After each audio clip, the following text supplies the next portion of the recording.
CRKT Lanny. Don't you like the Lanny? I like the Liong Mah Lanny, and here it is. And you can get this one super cheap.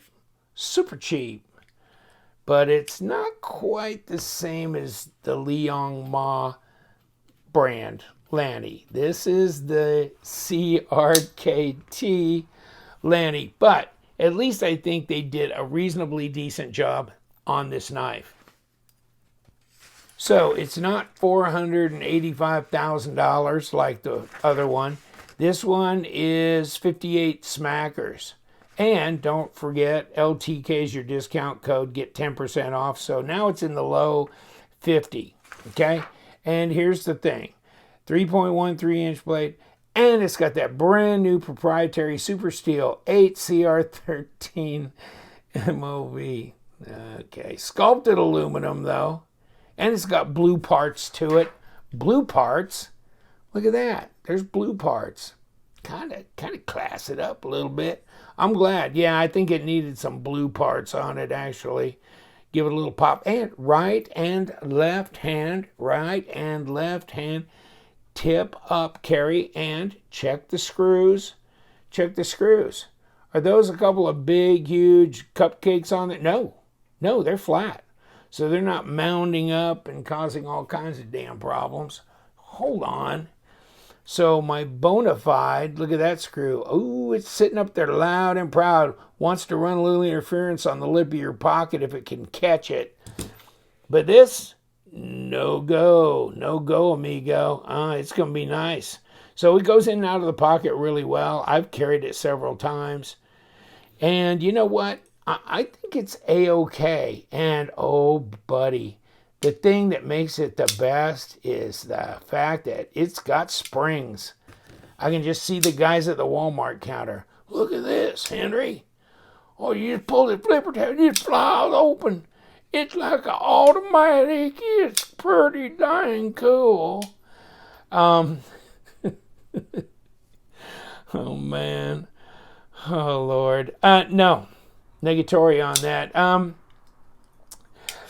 So we're going to try and de-assist it, actually, when I do my disassembly. Now, this comes already de-assisted because this is IKBS, as I believe this is. Hold on. Yeah, this is IKBS. So they put IKBS on it, than they did on this. But this one just swings down. And you can just shake it down, no problem. Beautiful action on it. Like that. Just drop right back in place. But this one, it'll save you from yourself. Because it won't drop on your thumb. Because that's it. That's all she goes. Then you got to push the spring back in. And oh, it goes swack when it comes open. But I wonder what if we took the swack out of it. And that'd be kind of interesting. So not a real big knife. I mean, this is not a huge knife, but this has got a 3.6-inch blade. And see how much bigger it is. The bona fides over then. Oh, hold on. Here's my Best Tech fish, swordfish. Boom. That's huge. That's huge. So, no, this is not that big. But that's okay. I mean, you know, get out of my way, buddy. Got my Torx rolling around on here. Okay, 3 1/4. All right, that's good. At about 85 millimeters and 7, not 7.5 though, not quite 7.5, dude. Back to back. There you go, 18.5 centimeters. 7 and what do you want to call it? 7.38, something like that overall. Now, let's check the fatness. And it's 13.7 at 0.54. Well, that's not bad. Not real thick. And 0.14 at 3.7 millimeters on that stupid steel. I mean, super steel. Did I say something? And then it's aluminum here, and it's got that kind of orange peel look here. But it's got that kind of hammered aluminum thing. So, you know, it's reminiscent of the Lanny like that. Oh, will the knife be a knife? All right. Okay. All right, yeah, sure. It's reasonably sharp out of the box, so there's no problem with that. I wonder what this would be like. Hold on. And could I? Yeah, you could middle finger flick that too, especially if it was de-assisted. And especially when it's assisted, no problem there, friends. Let's see your lockup. Ooh, that's pretty heavy, isn't it? That's 50% right there. And easy to disengage. You know, that's easy to disengage. But I mean, you can just, it does drop for a while, and then it stops. The drop stops. Bank. So you can back way up here. Bank. It'll bounce off that spring stop. But it's nice. Decent. Plunge is symmetrical. Nice satin grind. Shouldn't be difficult to sharpen. Shouldn't be difficult to dull. Ooh. Nah, I don't want to be too hard on 8CR. It's a good user steel. I don't mind it. I don't mind it. I'm not a steel snob, so I can use it. I can do it. I've used a lot of 8CR knives as beater knives around the house. And yeah, you can strop them right back up to razor sharp. And yeah, so they're easy to maintain. And at least it's stainless, right? So that's good. I mean, probably as good as doing a 1.4116 steel, you know. That's kind of a 440 equivalent. They're kind of all floating in kind of the same boat there. So, yeah, that's good. I think they did justice to Liong's design in that regard. I just wouldn't have made it speed safe. And, of course, I would have used at least D2 or better on it, just because I think a lot of people just love D2 and or maybe a Sandvik steel 14C. They use 12C27 on the Ritual, so and D2 on that Bonafide, so kind of wonder. But yeah, it's comfortable in the hand. I can get all my fingers on there, and it's just totally neutral. Reverse grip, yeah, that's easy as well. And there's my balance point. And of course the design, well, yeah, it's world class right there. That flows. Blade to handle length, that's fine. I can't touch the tip at least. And yeah, you can just kick that out. You can make yourself look like the middle finger flicking champion of the world. Oh man, let's make trouble. Let's make trouble. How am I going to do this? I'll bet I got to have a number 6 around here as well as a number 8. What do you think? And I don't know where to start, but we're going to try and break it apart. And that doesn't look like that's going to be real amenable. Well, which way should we have gone? Well, I think, okay, I see a screw coming out of this side, so, well, we got some thread locker on there. But it was a doable deal, and it didn't spin on me, so Hail Mary for that one. Here we go. Oh, are we going to turn both sides? Please don't tell me we are. Okay, hold on.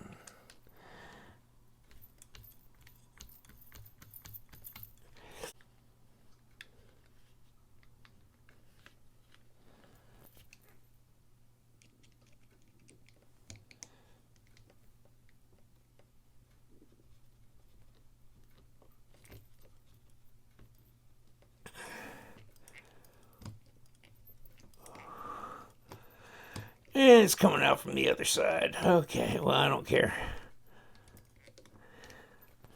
Just let me get a hold of this other one and bust that one loose too, if I can. Then we can get into the guts of this. Oh, you don't want to move at all.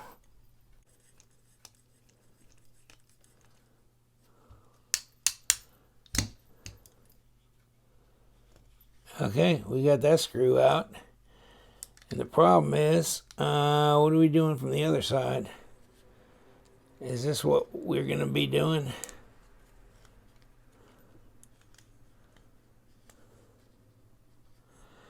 Okay, there's from the other side. Same size. Wowee. Okay, so now we got it apart. I think. Okay. There's bearings. And now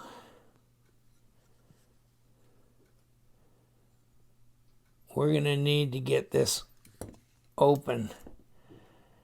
And here we go. There's your back spacer.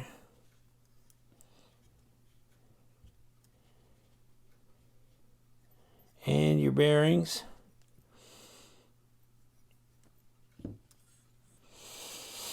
And this has got to come apart right here. Yes, it does. All right, well, try as I could not unscrew this last one and get to this liner and get that spring out. So what I did is I just pried this open and pulled the spring out. So I just kind of lifted this up, and it's not that difficult to lift up, and you know, just like that. And I had it pretty wide open there, and just got my pliers in and grabbed it and pulled it out. So there's a spring. It's got a bunch of white, like lithium grease and stuff all over it, to keep it from rusting and keep it lubricated, etc. But so now we have de-assisted the knife. So at least we got that much done. So maybe you guys can comment about if you've de-assisted one of these and what you thought the final result was. I'm going to reassemble it de-assisted.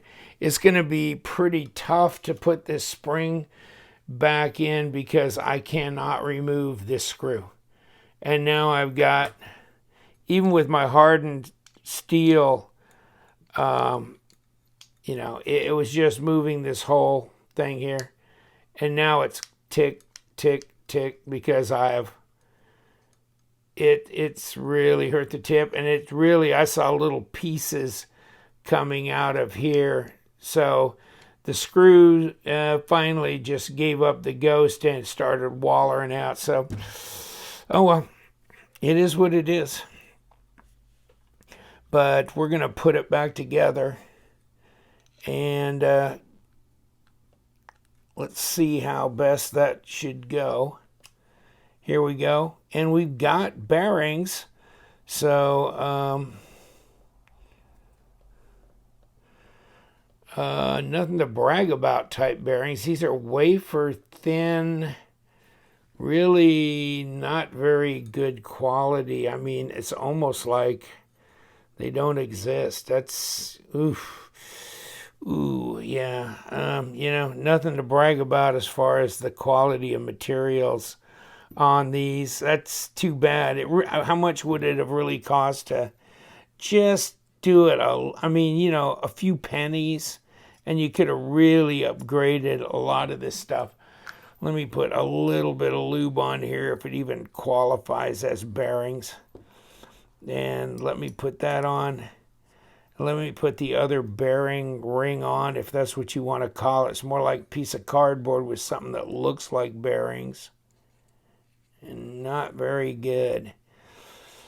Okay. And, oh, there's the back spacer, by the way. And let me see what we can do. Of course, we got this thing sticking through here. It'll stick through this part of it. Or I guess this part here. Okay. Now. But what the hell?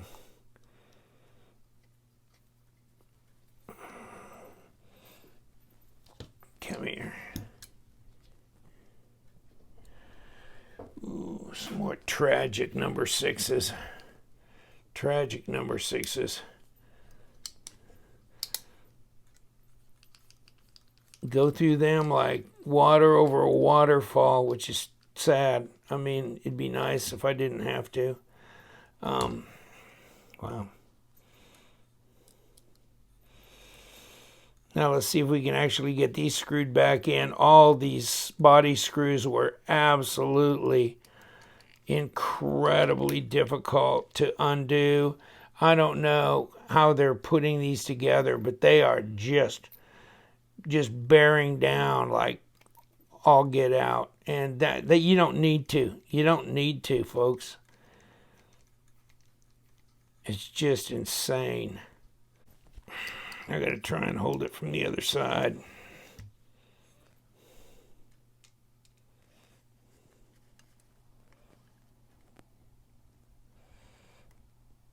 At least to get that relatively locked down. Okay, let's try it. Now, this is not going to work like this. Unfortunately, I mean, it's got a nice drop now. Unfortunately, you turn it around this way and it just drops out because that detemp ball in there, that is so, I mean, it is so small that it's definitely not putting any pressure on it. And probably that's just the way it's going to be. I don't think even bending that that thing will help. And there's no play in it. But no, I don't even think bending the lock bar would help. It's just going to be where it's going to drop out. So you got to have the speed save. That was my thought of de-assisting and didn't work. Well, there it is. I guess that's it. It doesn't de-assist, and I guess you got to keep it with the assist. I keep calling it speed safe, but that's the word that Kershaw uses for theirs. But yeah, this has got the assist spring, and I'll have to get around to reinstalling this to get it to work like it did. Little disappointed. It'd be nice if you could de-assist them, and then you could have it both ways. I mean, what a great thought, right? If you want, de-assist it. Of course, they never want you to take the knife apart, and good luck trying to do that, by the way, if you want, because these screws, whew, they were a bear. They were just absolutely horrible. Please, CRKT, do not jack your screws in so dang hard. I don't know how they get it back open to do service work if they do need to replace a spring or something. So don't, please. I mean, spare us. And, make it to where we could de-assist it. That'd be nice. I mean, not everybody needs assisted opening. There's the Lanny for you. I guess I'll be putting the spring back in, and that's the way she's going to go. And it's not the end of the world, but I just thought it'd be kind of fun to try. Not going to work, though. Thank you so much. We love them knives. Subscribe to my channel, and you know what? Stay sharp.